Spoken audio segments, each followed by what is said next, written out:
यहां 100 भागवत सुनने के बाद लोगों को क्योंकि तरीके गलत हैं, क्योंकि जिस तरीके से कहा गया ये गलत नहीं है। भागवत के अर्धाली अर्ध श्लोक से भी मनुष्य का मंगल हो सकता है, लेकिन क्या उस दृष्टि से उसको हम स्वीकार कर रहे हैं? क्या वो प्रधानता हमारे जीवन में है? क्या वो इंपॉर्टेंस हमारे जीवन में है? इंपॉर्टेंस नहीं है हमारे जीवन में। इंपॉर्टेंस किसका है? भगवान शिव के ऊपर श्रावण में हम सबों ने बहुत जल चढ़ाया, इंपॉर्टेंस किसका था? भगवान शिव का था या अच्छा वर मिल जाए बेटी को इसका था? बताओ, आप ही से पूछ रहे हैं, आप ही अच्छे से बता दो। हमारी बिटिया को अच्छा वर मिल जाए, दूल्हा मिल जाए, इसके लिए आपने शिवजी को जल चढ़ाया, तो शिवजी इंपॉर्टेंट है कि बेटी का दूल्हा इंपॉर्टेंट है? हमसे बताओ।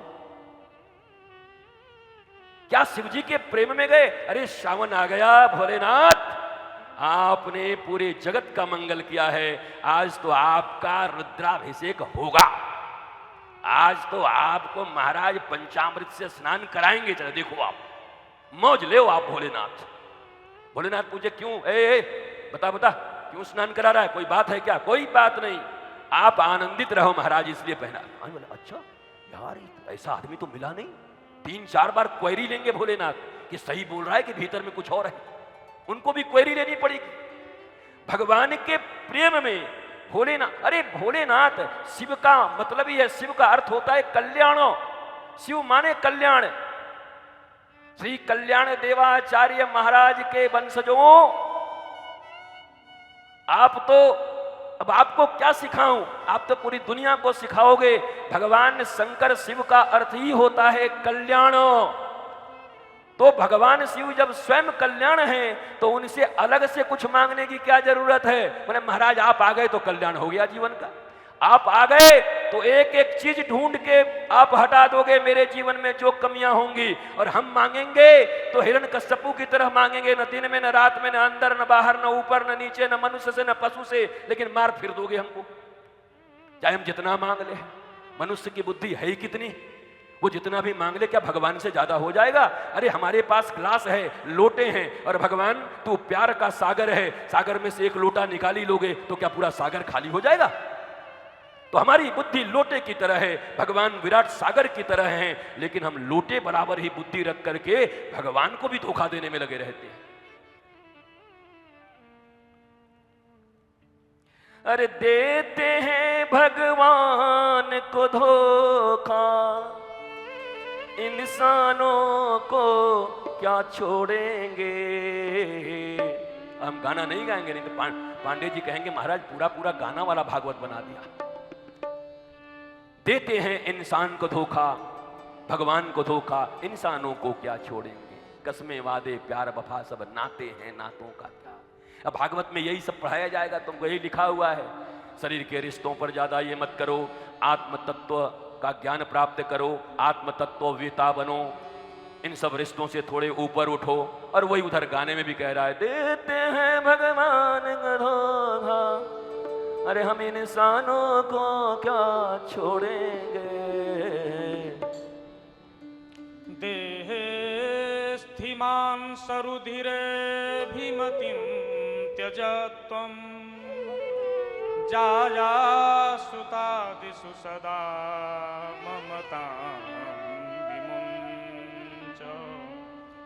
पश्यानिशं जगदिदं क्षणभङ्गनिष्ठं,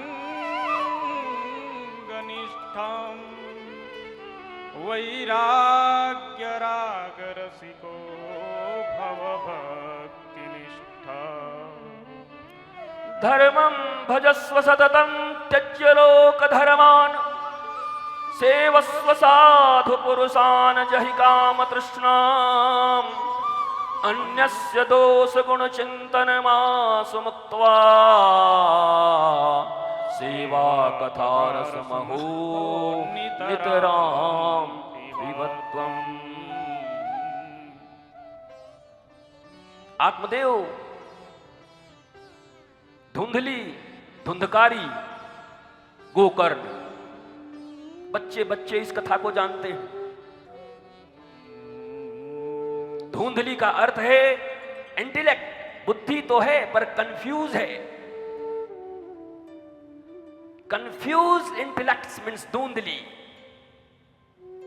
संकित बुद्धि का नाम है धुंधली। अब उस दिशा से तो हम सब हैं, आत्मदेव तो कोई है नहीं। हम सबों की बुद्धि में शंका है। हमें याद आ गया वो, जहां शंका है वहीं लंका है, और जहां विश्वास है वहीं वृंदावन है। जीवन का यही सिद्धांत है। जो सदा शंका में जीता है वो लंका में जी रहा है। तो सशंकित बुद्धि का नाम ही है धुंधली।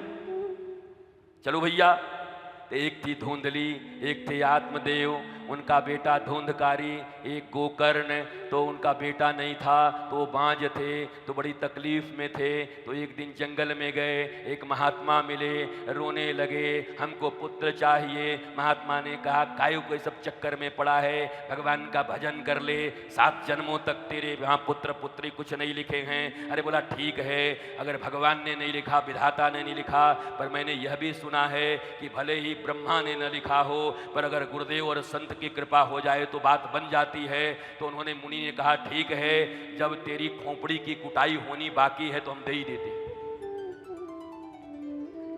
एक पंडित जी ने खोपड़ी पाया, ऐसे स्केल्टन, ऐसे मुंडी, और पंडिताइन ने भेजा था कुछ कमा के आओ। 8-10 दिन से कुछ कमाए नहीं थे, बेचारे गए, कुछ मिला नहीं। खोपड़ी मिली, झोला में रख के खोपड़ी आ गए।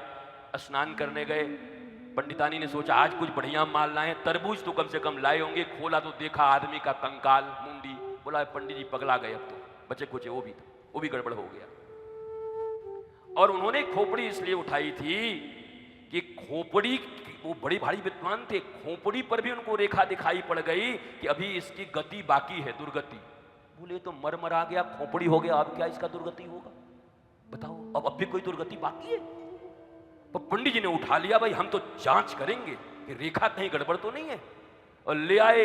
पंडित जी गए, पंडितानी इतनी नाराज थी, घर में ढेंकी था, ढेंकी को आप लोग क्या बोलते पता नहीं, जिसमें धान चावल सब कूट के चूड़ा वगैरह निकालते हैं। धान की कुटाई होती है ना, पहले पांव ढक ढुक आगे टक टक करके करते हैं। सोई जब तक वो लौट के आए, खोपड़ी को डाला आगे, ढेंकी से कूट के चूरम चूर कर दिया।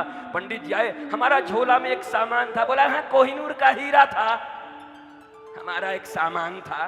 खोपड़ी ले आए, कह रहे ये देख लो यहाँ है, कहाँ? बोला यहाँ है। पंडित जी जब जाकर देखे तो बोले वाह रे ब्रह्मा जी, तुम्हारी लेखनी मिट नहीं सकती। मुझे लगा जंगल में अब इसकी दुर्गति क्या, यही इसकी दुर्गति बाकी थी, कुटाई होना था इसका, और टूट गया। इतना बड़ा वजह, खोपड़ी नहीं रहा ठीक से बेचारा। तो अब भैया अगर किसी की खोपड़ी की कुटाई बाकी हो तो हम क्या करेंगे, या हमारे ही खोपड़ी की अगर कुटाई बाकी हो तो आप सब क्या कर सकते। रावण ने डिसाइड कर लिया था हम खोपड़ी कुटवाएंगे, हिरण्याक्ष ने कर लिया था हम कुटवाएंगे, हिरण्यकश्यपु ने कह लिया था हम कुटवाएंगे, तो भगवान ने कूट दिया।